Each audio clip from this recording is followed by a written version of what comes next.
2018-19, Cristiano Ronaldo finished the season with 21 Serie A goals, 5 off the top spot.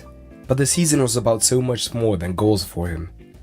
In fact, the season saw the man who spent his career evolving and camouflaging himself to find any advantage make yet another evolution, perhaps his final one. In this video we take a look at Ronaldo's Juventus evolution.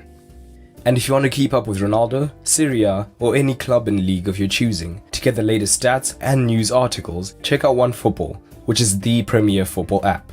Get it through the link in the description to support the channel. As we discussed in the prior video, linked in the cards now, the latter part of Ronaldo's Bernabeu stint saw him become a more central forward, more focused on getting into great positions to finish off sweeping moves. The expectation had been for him to fulfill a similar role in Turin. However, he instead adjusted, and the main reason for this may have been strategical. Whereas at the tail end of his Madrid career, Ronaldo played in a front two in Zidane's 4-4-2 diamond, and with Benzema being the one to drop deep to link the play or to defend, meaning that Ronaldo was the focal point of the team. In addition, as Real had more possession, it meant that he could stay higher up the pitch naturally to finish off the moves. However, to start off with, Allegri used a 4-2-3-1, with Dybala playing in behind Ronaldo, or a 4-4-2 with the two alongside each other. But Allegri believed it to be apparent that both players wanted to play in a more free central role, which made playing the two alongside each other a tricky proposition, as the attack wouldn't be balanced. As a result, Allegri shifted to a 4-3-3 on paper, with Ronaldo on the left. However, the reality was, it was more of a 4-4-2, with Matuidi moving out to play as the left midfielder. Crucially, with Ronaldo now alongside Mandzukic, he could alter his game once again. At Madrid, Benzema dropped deep to link the play, making Ronaldo the focal point for direct approaches. Instead, at Juventus, Mandzukic would act as the central hub, when Juve looked to transition quicker with Ronaldo playing off of him. And this is where the change becomes evident, with the positional freedom granted to Ronaldo, meaning he could decide where to be more effective.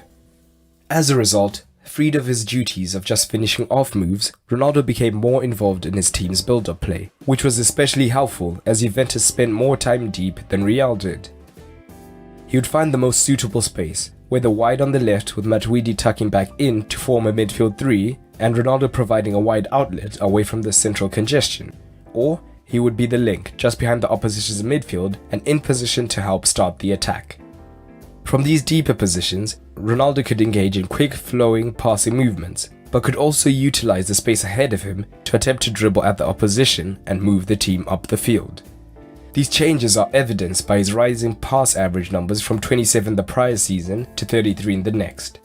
This was also backed up by a jump in dribbles completed per game, rising from 1.9 to 2.7, his highest since the 14-15 season. Moving higher up the pitch, we again see the tweaks to his game.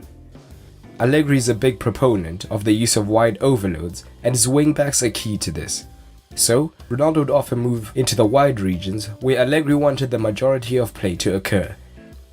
From here, he formed interesting partnerships with Alexandro and Matuidi, as the pair could both make deep runs to draw the attention of the opposition, which would then give Ronaldo the space to cross, as Juventus had a physical team who would look to overload the box.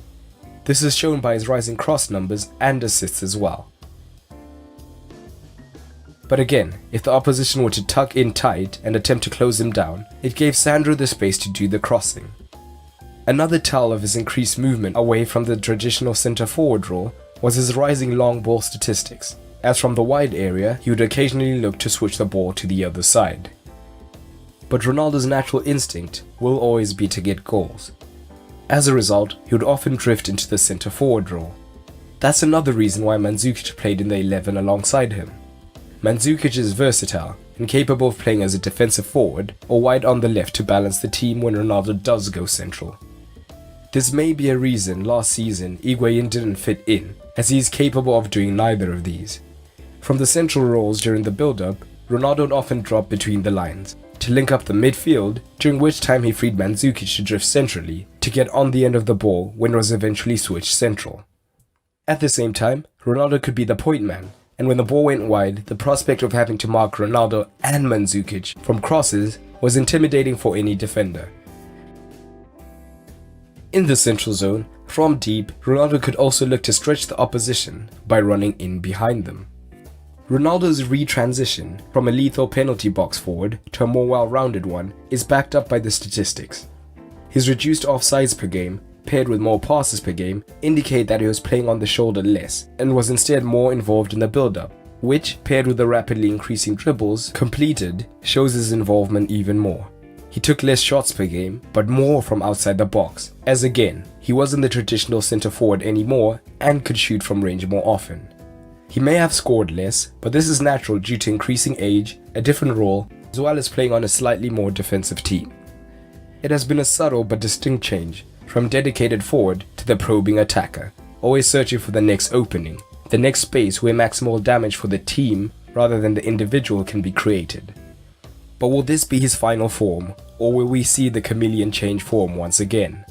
And what have you made of the latest version of Ronaldo? I'd love to see your thoughts on it in the comments below. But that's all for today, and remember, keep it simple.